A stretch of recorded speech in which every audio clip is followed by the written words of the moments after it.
PSC സ്റ്റഡിയിലേക്ക് സ്വാഗതം. അങ്ങനെ LDCയുടെ profile ലിസ്റ്റിൽ സപ്ലിയിലാണോ മെയിനിലാണോ എന്നുള്ള മെസ്സേജൊക്കെ വരാൻ തുടങ്ങിയിട്ടുണ്ട് കേട്ടോ. നമ്മുടെ LGSൻ്റെ ലേഖാകാൻ കാരണം ഇതാണ്. ഇനിയിപ്പം LGSൻ്റെ പെട്ടെന്ന് കാണാൻ ചാൻസ് ഇല്ല. LDCയുടെ ഇടയിൽ കൂടി വരുന്നത് കൊണ്ടാണ് ഇപ്പോൾ ലേഖാവണത് കേട്ടോ. അപ്പോൾ നമുക്ക് LDCയുടെ ഇപ്പോൾ പാലക്കാടിൻ്റെ പ്രൊഫൈൽ മെസ്സേജ് വന്നിട്ടുണ്ട്. ഞാൻ കാണിച്ചു തരാം.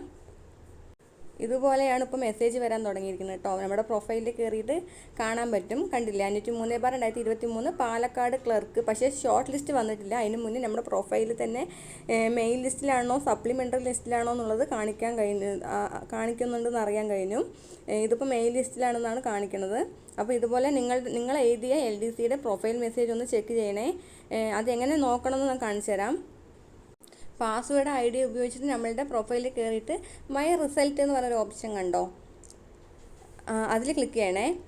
അപ്പം നമ്മുടെ റിസൾട്ട് കാണിക്കാനായിട്ട് അറിയാൻ കഴിയും. ഇതിലായിരിക്കും ഇപ്പോൾ മെസ്സേജ് വന്നുകൊണ്ടിരിക്കുന്നത് കേട്ടോ. ഇതല്ലേ ഷോർട്ട് ലിസ്റ്റ് എന്ന് പറഞ്ഞിട്ട് ഇതിലാണിപ്പം മെസ്സേജ് വരുന്നത്. അപ്പോൾ നിങ്ങൾക്ക് ഇതുപോലെ മെസ്സേജ് വന്നിട്ടുണ്ടോയെന്ന് നിങ്ങളുടെ പ്രൊഫൈലൊന്ന് കയറി ചെക്ക് ചെയ്യണേ. മൈ റിസൾട്ടിലാണ് ഇങ്ങനെ കാണിക്കുന്നത്. അപ്പോൾ മെയിൻ ലിസ്റ്റിലാണോ സപ്ലിമെൻ്ററി ലിസ്റ്റിലാണോ എന്നുള്ളതൊക്കെ നമുക്ക് കാണാനായിട്ട് കഴിയും. പിന്നെ LGSകാരോട് പറയാനുള്ളത്, നമ്മുടെ ലിസ്റ്റ് എന്തായാലും മാർച്ച് മാർച്ച് പകുതിയോടുകൂടി എല്ലാ ജില്ലകളുടെയും വരും. അഥവാ മാർച്ച് ഫസ്റ്റ് വീക്കോടുകൂടി എല്ലാം വരും. മാർച്ച് ലാസ്റ്റ് ആയിട്ട് LGSയുടെ ഷോർട്ട് ലിസ്റ്റ് വരുന്നതാണ്. ഷോർട്ട് ലിസ്റ്റ് വന്നാലും ഇതുപോലെ തന്നെയാണ്. നമുക്ക് നമ്മുടെ പ്രൊഫൈലിൽ കയറിയിട്ട് ഞാൻ പറഞ്ഞ പോലെ ഇങ്ങനെ മൈ റിസൾട്ടിൽ പോയിട്ട് നോക്കിക്കഴിഞ്ഞാൽ നമുക്ക് അറിയാൻ കഴിയും മെയിൻ ലിസ്റ്റിലാണോ സപ്ലിമെൻ്ററി ലിസ്റ്റിലാണോ നമ്മൾ ഉൾപ്പെട്ടതെന്ന്. പിന്നെ പറയാനുള്ളത്, നമ്മുടെ LGSയുടെ ഇനി ഫസ്റ്റ് സ്റ്റേജിൻ്റെയും അതുപോലെ 3ാം സ്റ്റേജിൻ്റെയാണ് ഇനി റിസൾട്ട് വരാനുള്ളത്. അപ്പോൾ ഏകദേശം കുറച്ച് ലെവൽ കൂടിയ ഒരു കട്ട് ഓഫ് തന്നെ വരാനായിരിക്കും ചാൻസ്. ഒരു 70, വയനാട് 70 ഒന്നും പോവില്ല, ഒരു 64 ആ ഒരു റേഞ്ചിൽ നിൽക്കും. പിന്നെ കൊല്ലവും പാലക്കാടും ഒക്കെ ഏകദേശം ഒരേ റേഞ്ചിലായിരിക്കും. ഏകദേശം 70 എബോ കണ്ടാൽ മതി എന്നാണ് എൻ്റെ ഒരു ഗ്രൂപ്പിലെ സർവേയുടെ കണക്ക് വെച്ച് നോക്കുമ്പോൾ അങ്ങനെയാണ് അറിയാൻ കഴിഞ്ഞത്.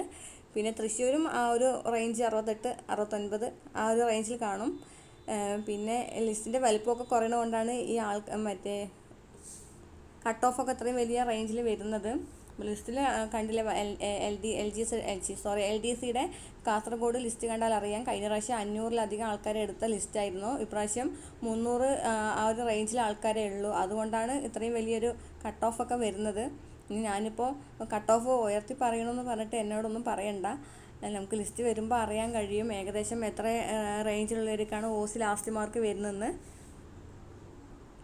അപ്പോൾ വേറെ എന്തെങ്കിലുമൊക്കെ നിങ്ങൾക്ക് ഡൗട്ട് ഉണ്ടെങ്കിൽ കമൻറ്റ് ബോക്സിൽ അറിയിക്കണേ. അപ്പോൾ ഞാൻ ഇതുപോലെ നിങ്ങൾക്ക് ക്ലിയറായിട്ട് പറഞ്ഞു തരാനായിട്ട് വരാം. പിന്നെ വേറെ ഒന്നുമില്ല. അപ്പോൾ അത്രയേ ഉള്ളൂ. എൻ്റെ ചാനൽ ഇഷ്ടപ്പെട്ടാൽ ലൈക്ക് ചെയ്യൂ, ഷെയർ ചെയ്യൂ, സബ്സ്ക്രൈബ് ചെയ്യൂ. താങ്ക്